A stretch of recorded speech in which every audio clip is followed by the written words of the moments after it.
Então, termo de depoimento número 17, que presta Marcelo Baio Odebrecht, aqui presente, e acompanhado de seus advogados Luciano Feldens, Débora Poeta e Joana Paula Batista.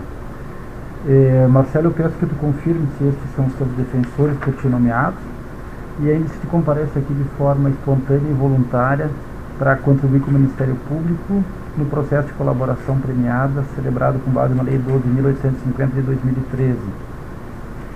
E ainda se tu tens conhecimento de que a tua contribuição, teus benefícios dependem da qualidade da tua contribuição, dos depoimentos e ainda dos elementos que vão ser entregues. Eles são meus defensores, só que espontaneamente. Por favor, Marcelo, eu queria que tu falasse a respeito do anexo número 6.1.1, crédito BRK, crédito ao PT, Governo Federal, pela aprovação da MP 613/2013, REIC, pagamentos a parlamentares para a conversão da MP 613/13 em lei. Com o Guido, a única contrapartida específica mesmo que eu tinha alinhado em função do pleito foi a questão do refis da crise. Aí, quando chegou em perto de 2014, ele sinalizou que tinha expectativa de uns 100 milhões para a eleição de 2014, tá? E aí internamente, ou seja, o Guido não sabe que esse crédito veio, da onde veio, que empresa bancou, ou qual foi, mas internamente, esse crédito, eu combinei internamente, a gente alocou a Braskem, até porque na época, a campanha Eduardo Campos e a construtora já tinha gasto quase 50 milhões, não era na campanha, era num problema que eu informava, um problema que ele teve lá com o presídio, a construtora tinha bancado isso, e já estava também a compromisso da campanha do Aécio estava na área da construtora. Então aí foi uma divisão interna, a Braskem assumiu esse compromisso do 100, e internamente a gente alocou ao REIC, porque esse era o nosso hábito, quer dizer, tudo que a gente procurava, tudo que era pagamento, seja ilícito, seja lícito, de qualquer maneira, a gente sempre alocava o centro de resultado. E no caso era o REIC, por quê? Porque o REIC foi, de fato, algo importante para a sobrevivência da Braskem na época, foi um valor significativo e foi uma interface muito grande com o governo, quer dizer, tanto do ponto de vista de ministro, foi um envolvimento, o REIC foi o último daqueles pacotes de desoneração que houve, quer dizer, começou a ter os pacotes de desoneração para vários setores, a Braskem já estava negociando com a equipe técnica da Fazenda, a equipe técnica do Medic, mas começou a haver uma pressão na mídia para acabar com essas questões do pacote de desoneração. Então, quer dizer, no fundo, tinha embasamento técnico? Tinha. Tinha justificativa e necessidade de ter o EIC? Tinha. Mas não tinha saído se não tivesse um apoio político. E provavelmente também, se eu não tivesse todo esse acesso, essa interface, e ficasse lá fazendo pressão, entendeu? É provável que o REIC, então, justificava que, internamente, que esse assunto, digamos assim, bancasse a campanha presidencial. Desculpa, Marcelo, tu poderia só explicar um pouquinho melhor por que esse projeto era importante para a Braskem? Qual era a razão da Braskem estar com dificuldades naquele momento e por que ela precisava resolver esse problema? O grande problema, na época, era o shale gas. A gente tinha a petroquímica brasileira baseada em nafta, certo? Era um contrato e o shale gas veio e praticamente destruiu a competitividade da petroquímica baseada em nafta. O nosso contrato com a Petrobras naquela época simplesmente ficou inviável. Só que quando eu assumi no conselho da Braskem em 2009, eu tomei uma posição que é o seguinte: a Petrobras está sentada no conselho, ela é minha principal sócia.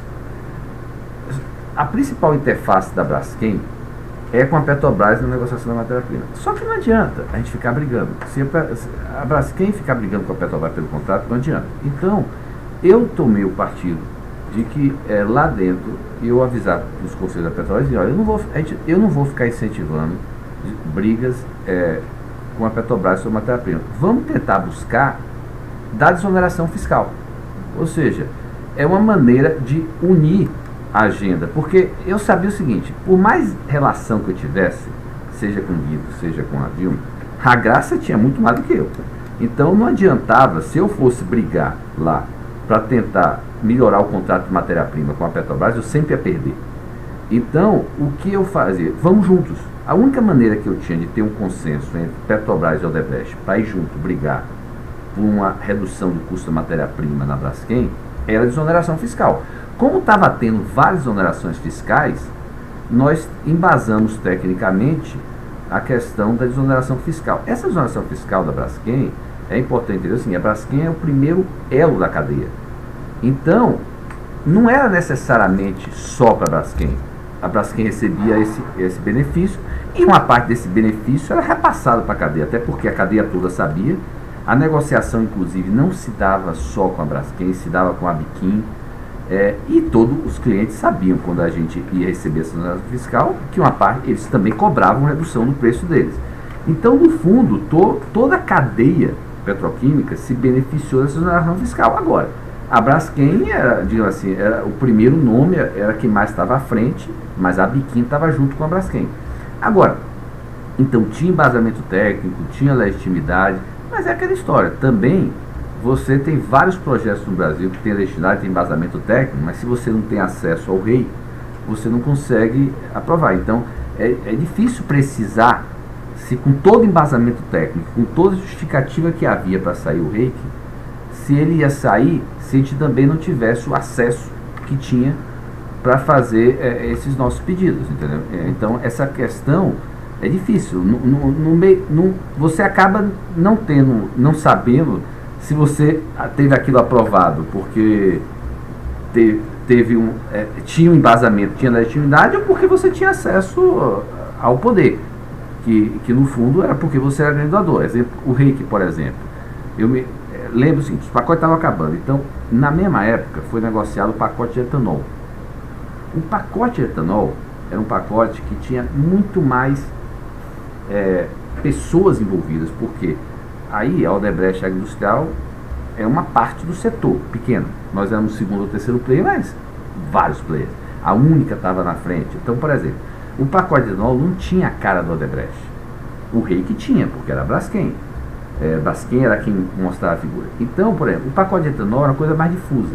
Então, veja como as coisas funcionavam. Então, teve uma reunião lá no Palácio do Planalto, no Palácio Palácio Planalto, com representantes do setor agroindustrial. Eram 5 pessoas, eu me lembro o Guido, a presidenta, para falar do pacote de etanol. Terminada essa reunião, ficou definido que o pacote de etanol seria anunciado no dia seguinte. A essa altura do campeonato, eu sabia que a pressão estava grande, talvez esse fosse o último anúncio. Aí, quando terminou a reunião, eu cheguei para o Guido e falei assim: Guido,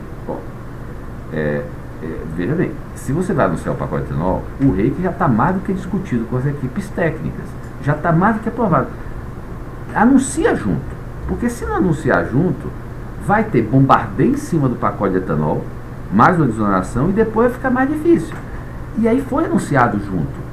Mas veja bem, o pacote era legítimo, se justificava. Agora, será que ele teria sido aprovado se eu não tivesse esse acesso? Quer dizer, é uma coisa difícil de dizer.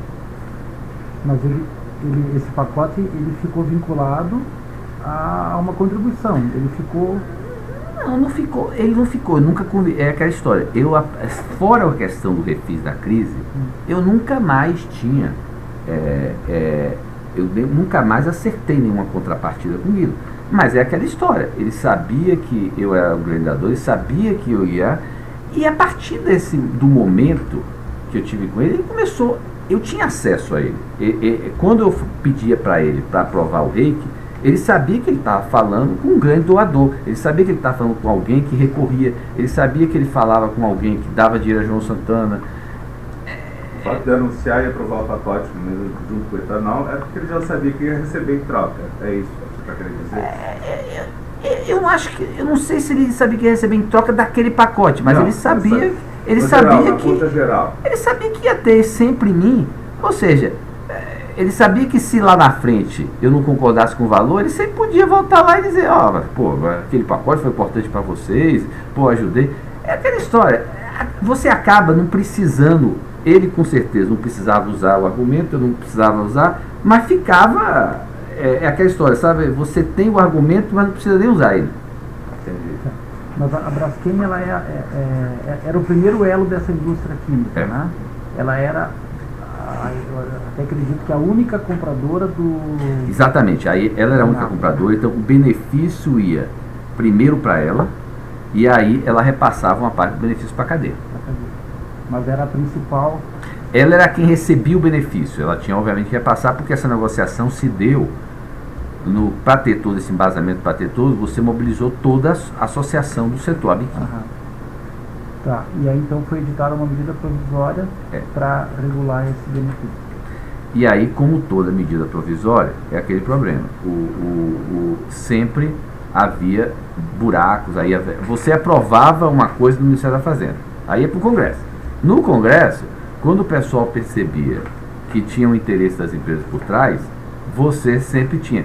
Eu me lembro o seguinte, Cláudio sempre usava esse termo, que era, tinha que assumir compromisso. Ele nunca me detalhou que tipo de compromisso, mas ficava claro que quanto mais você pedia a determinados congressistas, e no caso, como o Cláudio sempre dizia, no Senado, em geral, quem coordenava era o Jucá, e eu menciono lá na frente como era que funcionava isso, mas era claro que ele dizia, tinha que assumir compromisso. Em geral, então acerte com os negócios, os negócios que são beneficiados de determinadas medidas, porque mesmo que o compromisso que Cláudio mencionava não tivesse sido acertado explicitamente ou na hora, é óbvio que se um deputado ou senador atuou em favor de determinada medida provisória, mesmo que ele não tenha dito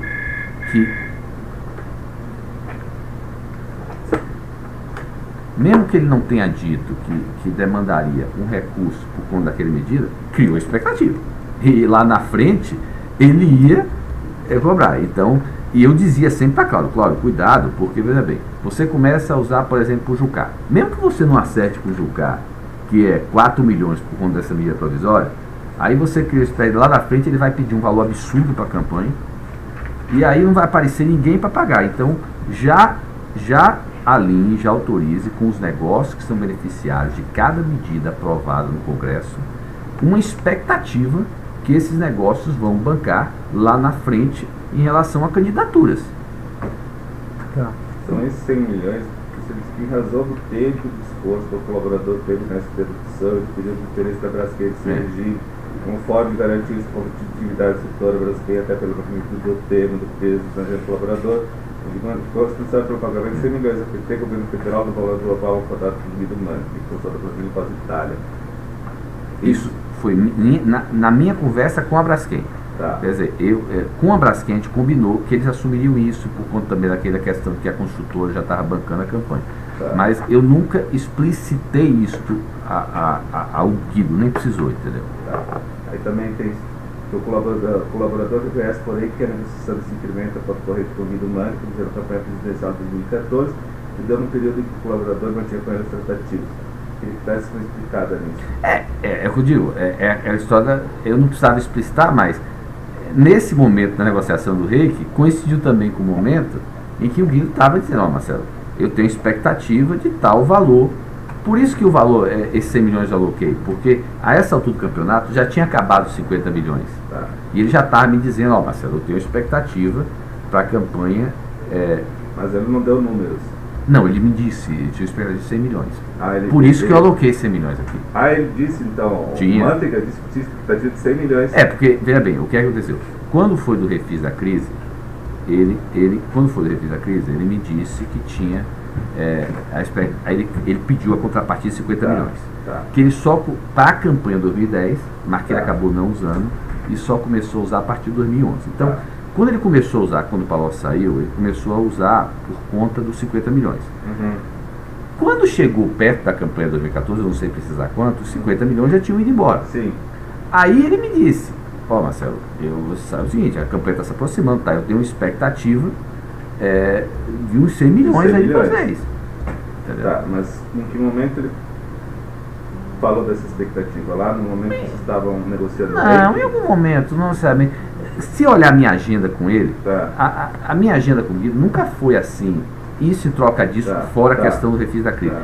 Você olha assim, eu tinha uma agenda com ele que eu levava minhas demandas, ou as necessidades que tinha, os pleitos dos meus negócios. Aí, na mesma agenda, ele pedia assim, ó Marcelo, resolva esse assunto aí para João Santana, resolva para Vacari. Ou podia ser o contrário. Eu recebi uma ligação para estar com ele na segunda-feira ou na sexta, para ele me pedir uma coisa. Aí ele me pedia isso e eu emendava meus pleitos. Tá. Se o rei não tivesse saído, os 100 milhões teriam saído igual?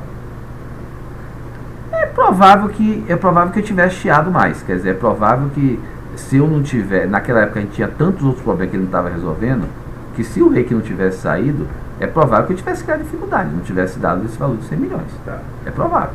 É difícil. Eu acho que com o tamanho dos problemas que a gente tinha na época com o governo e eles não estavam resolvendo, eu acho que provavelmente sem o rei que eu não teria aceitado os 100 milhões não. Tá vendo?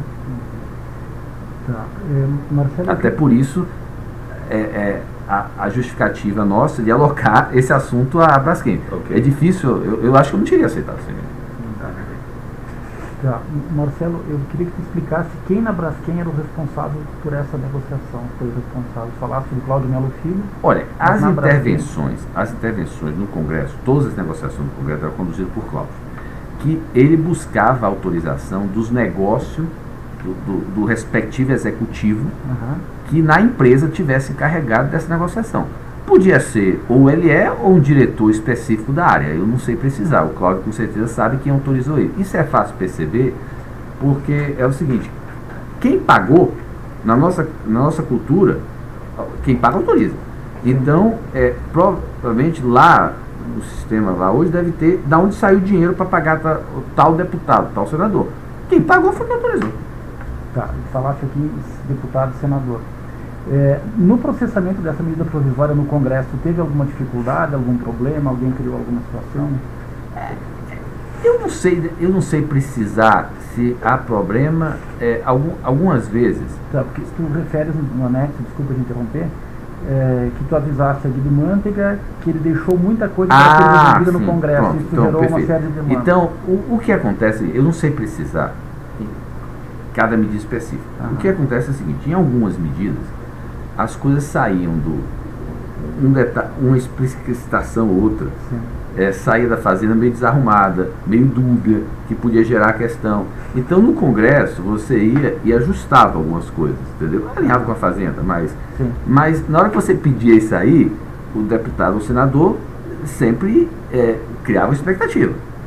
Então, no fundo, teve, e tinha casos também que eu me lembro, assim, de a fazenda não se desgastar, ela deixava que as coisas fossem ajustadas no Congresso. No caso específico, então, teve muita coisa que foi. E eu me lembro disso aí, porque, inclusive, eu tenho um e-mail que eu estava indo para a reunião com o Guido, por isso que essa nota, depois eu recuperei, essa nota foi decorrente de um e-mail que eu mandei para Cláudio, antes de ir para um encontro com o Guido, onde ele dizia assim, Cláudio, a festa do agronegócio, do pacote de etanol teve custo da festa na casa? Aí ele falou sim. Aí ele me falou sim, eu não procurei nem saber. Eu até pedi para ele, me informe depois, mas eu não me lembro o que era, mas eu cheguei para o Guido e falei, Guido, teve custo. Até é uma forma também de eu dizer o seguinte, você não fez tudo que devia fazer, então deixou problema. É mais também uma negociação minha para ele não supervalorizar o que ele fez pra gente, entendeu? Tá. E aí esse custo era compensado de alguma forma? Não, isso na verdade é uma maneira minha de ele não ficar supervalorizando as coisas. Então eu disse que tinha custo, então é a maneira de desvalorizar um pouquinho o esforço dele. É a parte da negociação de expectativas, entendeu? Não teve custo, teve custo. Aparentemente teve custo. Esse custo, não sei informar, foi esse é que eu digo, as intervenções no Congresso e as negociações no Congresso, Do Cláudio, ele fazia, mas ele buscava autorização do empresário do negócio que estava responsável por comprar a determinada medida provisória. Aí, caso a caso é um caso. Pode ser um diretor específico ou o LE, que autorizava. Mas aí ele vai poder dizer quem era que autorizava cada coisa específica. Eles têm algum acréscimo? Entendeu? Eu digo o seguinte, em vários momentos ele dizia para mim, ó, Marcelo, teve compromisso, tinha compromisso, eu dizia, ó, de minha parte você só alinha com, se tem compromisso que você está assumindo, alinhe com o negócio. Quer dizer, apesar de eu não autorizar o pagamento específico, muitas vezes sabia do pagamento, sabia que tinha alguns compromissos que estavam sendo assumidos. Tá. Quem é que gerenciava esse custo? Eu tinha a gerência trabalhista, esses outros custos, quem é que gerenciava dentro da empresa? Aí cada negócio seu. Lá é o seguinte, para você fazer um pagamento, nós éramos extremamente descentralizados, cada um tinha um centro de resultado. O que tinha um centro de resultado pode ser um contrato, ou qualquer tipo de negócio era um centro de resultado. Então, os pagamentos, seja lícito, seja ilícito, de qualquer natureza, eles tinham que ser aprovados pelos responsáveis pelo centro de resultados. E o responsável pelo centro de resultados podia aprovar. Então, eu, por exemplo, o que eu aprovava era basicamente o que era referente à campanha presidencial. Que eu tinha uma linha, a campanha presidencial comigo. Então, tudo referente à campanha presidencial era aprovado por mim. As outras campanhas, eu comento lá na frente, Vai para cada municipais, era o regional? Aí acho que tem um anexo que eu comento mais, porque aí tem uma dinâmica própria. O Congresso era Cláudio? Não necessariamente, por isso que eu digo, tem uma dinâmica própria. Aí eu tenho um anexo mais na frente que eu elaboro mais isso.